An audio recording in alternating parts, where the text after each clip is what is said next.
On board. Joining me now is Maggie Gallagher. She's the co-founder of the National Organization for Marriage, one of the leading groups in the nation working to ensure marriage remains exclusively between a man and a woman in those remaining states that don't yet recognize gay marriage. Maggie, welcome. Thank you. Where in the Constitution does it specifically say that the right to marry is, well, is even there, much less unique to a man and a woman? Well, it doesn't say there's any right to marry. That was a Supreme Court interpretation. But some things are fundamental and even prior to the Constitution. And the Supreme Court has always interpreted that not to say if you have a close personal intimate relationship, you have a right to call that a marriage. But that the union of male and female is so fundamental to society that that constitutes a fundamental right. So there is no... As in biblical, historical, you mean? You want me to speak for the Supreme Court or for myself or on that? Well, I'm talking to you. Well, you asked me where in the Constitution the right to marry comes from, and right. That's what the Supreme Court has said about it. It's really rooted in the idea that it's foundational to civilization and that it's necessary, right? Which is why I think the majority of courts have found that there is no constitutional right to gay marriage, either under the federal or the state constitution. Polls show that increasing numbers of Americans are for marriage equality. Don't you think that you represent a fringe rather than a mainstream? I mean, isn't this sort of like the 31 out of 30 arguments back in the 50s? Well, those are two questions, so let me go to the popularity first. 31 out of 31 times the American people have had a chance to vote in the last decade, including in as recently as 2009 in Maine. They voted to say, no, we don't believe that gay marriage is a right. We think marriage is the union of husband and wife for a reason. These are the only unions that make new life and connect children in love to their mother and father. So you think sterile people should not be able to get married? Well, I think that the union of a man and a woman, whether or not a child results, every one of those unions protects children by preventing children from being born in unmarried households. And I was an unwed mother for 10 years, so I know a lot about the special challenges children face under those circumstances. So do you think that, you know, in the Bible it says that if a man rapes a woman and she becomes pregnant, she must marry him? Is there a point where I get to finish the question you asked before you launch a new question? Well, if you don't filibuster me, yeah. Well, I'm not trying to filibuster you. I'm trying to answer you. So, sure. But you're asking complex questions. Then you asked about the miscegenation analogy, yeah. And I just think that's fundamentally comparing apples and oranges. Bringing together male and female is not like trying to exclude. The apples that you were just laying out a moment ago were that, you know, 31, I think you said, times people have voted to say marriage is between a man and a woman. Because you asked me if the American people are for it or not, and I said, well, when they go to the ballot box, they say they're not. And you would agree then that at a time the American people were in favor of miscegenation laws and slavery.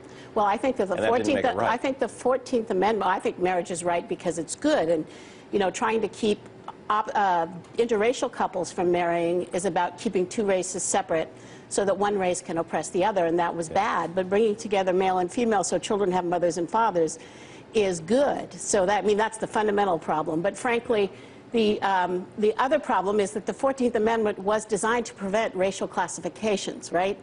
So the Supreme Court striking down... Didn't work so well in Plessy versus Ferguson. But the Supreme Court struck down interracial marriage bans because they say the 14th Amendment is designed to prevent racial classifications. It clearly protects race.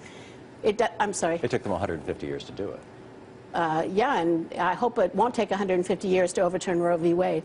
Well, okay, we're not talking about Roe v. Wade. Sometimes the Supreme Court is wrong. There's no question about that. One of the things I find, I've read a fair amount of your work, and one of the things that I find most troubling about it is that there are people in this country who know that by the time they were 6 or 7 years old, their attraction was toward the same gender and not the opposite. There's no doubt in their mind that they're gay, and they're not going to change. And I'm assuming you acknowledge that. I certainly know there are people who believe that, and I'm not contesting it. I don't have any first-hand basis to contest that. The work that you're doing is causing, for many of those people, considerable pain and misery in their lives. How do you reconcile that with your notion of yourself? You know, you've talked about your experiences as a single mother. You seem like a compassionate person. It seems to me like a disconnect. Well, I guess when people fundamentally disagree about what's good for the country, I certainly have always tried to make my arguments in ways that are respectful of people who disagree.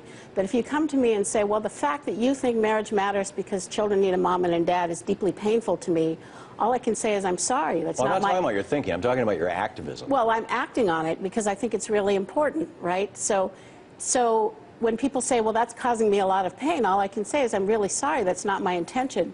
But I think America is a country where we have to go out and fight for what we think is right and good.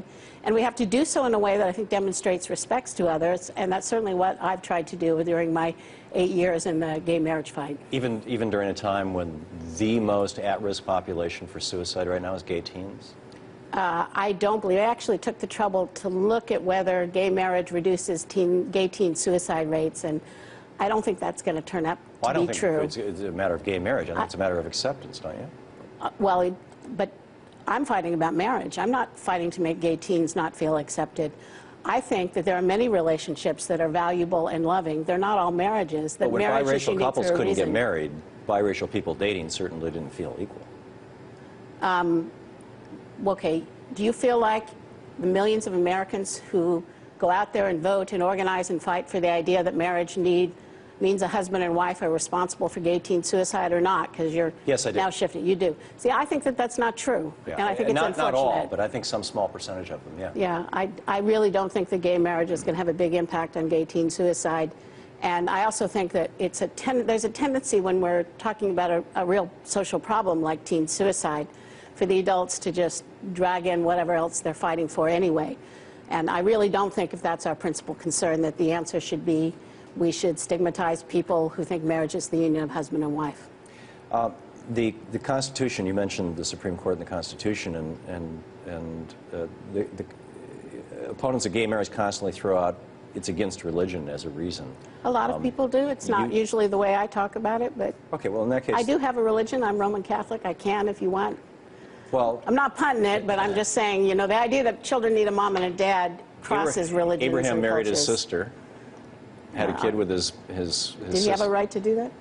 Well, that's my question. I mean, you know, David had multiple wives. His son Solomon had a whole pile of wives. What is the question? You're asking me if I believe in sister marriage because Abraham did it? No, I don't. Well, you know, if it's biblical, it's. I think you'd probably have to debate that with someone who had only a biblical foundation for their view. I agree. Okay. And clearly you're not just taking that point. Yeah. Don't you think that? Well, actually, I think we're pretty much out of time here.